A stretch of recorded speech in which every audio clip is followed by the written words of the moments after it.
We all know the greatness that is Dwayne Mcduffie and Milestone Comics, but did you know he had his start with Marvel? And one particular character stands out to me. I am talking about Michael Collins' DEATHLOK. Let's talk about it. Yo, what are we waiting on? Roll that intro, cuz. Yeah.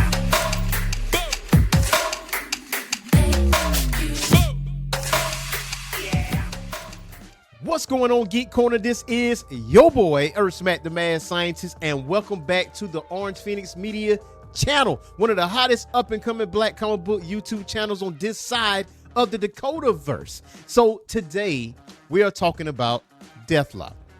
Not just any DEATHLOK, we're talking about Michael Collins' DEATHLOK, Dwayne Mcduffie's creation. Not only did Dwayne Mcduffie worked on this book and created this character, Dennis Cowan had his hands on this book as well. So not only we get Dwayne Mcduffie and Dennis Cowan, two of the four founders of Milestone Comics, we get this property. And I'm gonna be honest with you, you want to stick around to the end of this video because I have a few book suggestions for you guys to actually jump into DEATHLOK, and you get to see early stages, especially with the dialogue on Milestone. So let's get into it. So first off, we need to talk about Michael Collins as a character. So with Michael Collins, the interesting thing about Michael Collins is that he's a pacifist. He's a family man. He has a wife and a kid, and you see here in this dialogue that it says, we worked hard to make a good life together and we were still in love after 12 years. If that isn't a successful marriage, then I don't know what is. Like, our son Nick is a healthy and smart and pride and joy, and in another year or so you'll be finished with your doctorate. And I have to admit that at first I wasn't crazy about the idea of you going back to school, but it made you happier than you've been for years, and that makes me happy. Now, after all, like, my job was the focus of my life, and as it turned out, the focus of my undoing. Now, I thought cybertech was the answer to my prayers, and they paid me very well to do something I really cared about, using my computer programming skills to develop software to control artificial limbs, or so I thought. I can't begin to describe the horror I felt when I discovered that I was really working on a cyborg killing machine that some wag Christian DEATHLOK.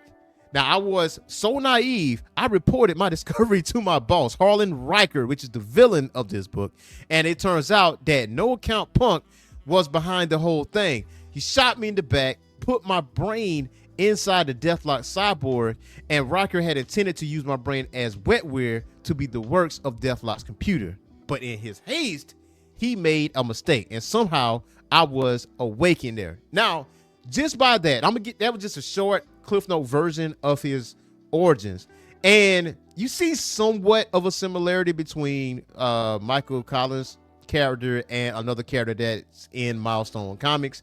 And you know, you got Harlan Riker, which is was not so much different than Alva in Milestone Comics, but Harlan Riker, like, I don't know what he was thinking, what Michael was thinking. Like, bro, like, you was working on the DEATHLOK program, you didn't think your boss didn't know about this? Like, you didn't think your boss knew about this? So Michael Collins worked for Cybertech Systems, and just like in the passage, it says that he thought he was working on prosthetic limbs. He thought he was working to help people. And basically what happened, he got tranquilized to the point where they took his brain and put it in the DEATHLOK program. And the DEATHLOK program is basically a cybernetic killing machine. So think RoboCop, but a rogue RoboCop. But the mistake is Harlan Riker wasn't as smart as Michael Collins. Michael Collins was able to override the cybernetic program of DEATHLOK, and he made it to a point where he can be a pacifist. He can go on missions, but he can accomplish those missions without actually killing someone. And that's what's his whole stick with that. Now, he had an opportunity to put his hands on Harlan Riker, and he did get his hands on Harlan Riker, but it says that our user abilities built into the body to stop Riker from making an illegal arms sale to private army. But you'll probably read about that in the papers. Basically what he's alluding to is that this Soul of Cyberfolk storyline that I'm reading from, this is 1991. His debut was in 1990. So basically with this book, it introduces another character, another Marvel character, another prominent black Marvel character, and we definitely gonna jump into that as well. But he had the opportunity to take Riker off the board, and he did not do that. Now, Riker is in jail. Riker is in jail awaiting trial, but there's some key witnesses that could keep him in jail. And what he does, he unleashes Warwolf, which Cybertech has done some dark things. They took human brains, they took animal brains, and put it in like different cybernetic enhancements. And this is no different with Warwolf being an actual wolf's brain and consciousness inside cybernetic enhancements. And he sent Warwolf out to take every witness off the board so he can go get away scot-free. Now, DEATHLOK went to go see Riker, and this is where the dynamic between Riker and Collins is, because Riker knows Collins is a pacifist. And he says, listen, how careless of me. Like, your testimony was discredited since they couldn't determine if you weren't sentient or just a piece of hardware. You should be grateful that means you're safe. Of course, if the other witnesses are killed, the case against me would eventually fall apart, and I be a free man. It's a shame your problem isn't so easily solved, Michael? Now, the goal for Michael Collins is to get back with his family. Like, he basically talks to the program in his head, and the narration from earlier, he's talking about his wife and kid. He's talking about Tracy and Nick, and his goal is to get back inside his human body, which is being preserved at this point. So his body is not lost at this point. Now, that pisses him off. He's like, look, you're stepping over the line, Riker. She's like, yeah, you will do what? You'll kill me? Like, you have dozens of chances, but your moral code seems sufficient to prevent you from following through. Face it, Michael, you're not a murderer. And thanks to me, you're not even a man. Like, this man knows how to twist in that knife. Like, you know, I know there's a dynamic between, you could say like Joker and Batman, right? Like, Joker tried to get Batman to break his code, like the killing someone off, and it's somewhat of a similarity between Riker and Collins, but he's poking the knife at Collins because he's the one who did that to Collins. So what I see a similarity is between Hardware and Michael Collins, and I think, you know, some of the ideas from DEATHLOK, because DEATHLOK did have a lengthy run, it did have a good run. And I think some of the rest of the ideas that Dwayne Mcduffie or Dennis Cowan may have, they put that into Hardware. And I do see those similarities. I do, like, as far as the art style, the dialogue, you know, just by the way they're speaking, there have been a lot of similarities there. And now to go to issue number 2, we are introduced to Misty Knight. Now, Misty Knight went to go see Michael Collins, and that's what he preferred to be called. Now, the interesting thing in this panel is like talking in code, and it says, Misty, this is Jesus. He's my roommate. He said, but it's my place living in. He's like, okay, Jesus. He's like, yeah, nice to meet you, but I've got private business with DEATHLOK. He's like, look, Jesus is okay. You can talk in front of him. He's like, no, I can't. He's fully not a part of the community. Now, at first, it's a play off of words, because it's like, you know, in the black community, we might have a private conversation that no one else is going to understand. So you might have to exit from that circle or whatever the case may be. But that was like a play off of words, but that's not what she meant here. And he's like, you know, fully community? Like, what are you talking about? He's like, not till he's gone. So Jesus left. And she's like, what's the big secret? She's like, look, I'll show you. And like, so you're a cyborg too. Now, Misty Knight have that, you know, prosthetic arm. She's like, look, you got my attention, so talk to me. He says here, I guess I'm not as self-legs as I like to think I am, but my first thought was that another cyborg might be able to help me find a way out of DEATHLOK and back into my human body. I didn't have a second thought. And he's like, so why all the secrecy? You passing or something? He's like, no, don't push me, DEATHLOK. I need your help, not your mouth. Like I told you, I'm a private detective. I used to be a cop, but when I got an artificial limb, I lost my job. I'm working on a case involving cybernets. That's where you come in. And he was like, cybernets? Like, cybernet refers to anybody who is either a cyborg or a sentient robot, cybernetic organism, or cyber network. And he was like, all right, That's cute. He's like, look, it's a term of a derision of co-opted by some of the more politically minded members of our little demographic. If we make the word our own, it takes the sting out of anyone using it to describe us. Now, that is also another play of words. That's why I like the interesting dialogue between Misty Knight and Collins, because it works double here. So if I'm the reader, I'm reading this. Not as a kid, you're not going to understand that. You're just reading, right, at this point. But now you're older, you kind of understand things a little bit more. That's no different than in the community using the N-word, right? In our community, the N-word is used quite frequently, right? But the motivations behind that basically says, okay, it takes this thing out of it. Like, it's no longer your word to use, right? It's no longer your word to use. And he says, control the language, control the terms of the debate. I'm familiar with the tactic. How do you guys know about me, though? And that's when Misty Knight goes on to say, some of the other cybernets have seen you swimming around in the cyberspace. Eventually, some of them would have contacted you for their own reasons.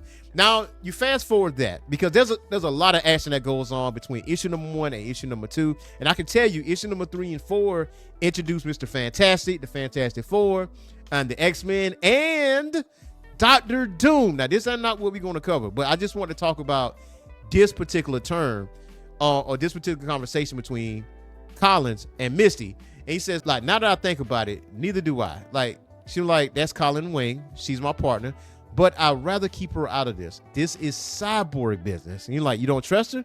You're like, I trust her more than I trust myself. She's like a sister to me. It's just that this Cyborg stuff is, look, this is embarrassing. Can we skip it? He's like, no need. Before I became this thing, I was a black man in college. My best buddy was white, but close as we were, there were places our friendship couldn't go.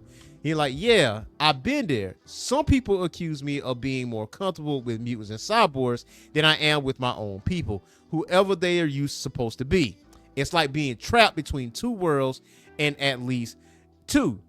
And this is where Collins gets a little deeper. He says it's a peculiar sensation, this double consciousness, this sense of always looking at oneself through the eyes of others, of measuring one's soul by the tape of the world that look on amused contempt and pity. One ever feels his two-ness, two souls, two unreconciled strivings, two warring ideals in one dark body whose dog strength alone keeps it from being torn asunder, which is W.E.B. Du Bois. So now W.E.B. Du Bois has been quoted in Milestone Comics. And for me, just reading this, and as I was rereading this book, it really lets me know this is what really the early stages of Milestone. Like, Milestone was really being told through a Marvel lens before it became its own entity, and it was being told through Dwayne Mcduffie, which attributes to the genius that is Dwayne Mcduffie. Now, those were the key elements in issue number 1 for me, and issue number 2. Issue number 2 spoke out to me a little bit more because, just by the way it's being written, it's like, yeah, this is Milestone. This is Milestone. I feel like if DEATHLOK didn't premiere in 1974, because that's when the first DEATHLOK was introduced. Like, Michael Collins is really the third DEATHLOK. But for me, I'm a little biased because I feel like this is the best one. Now, I was introduced to DEATHLOK not in his own book.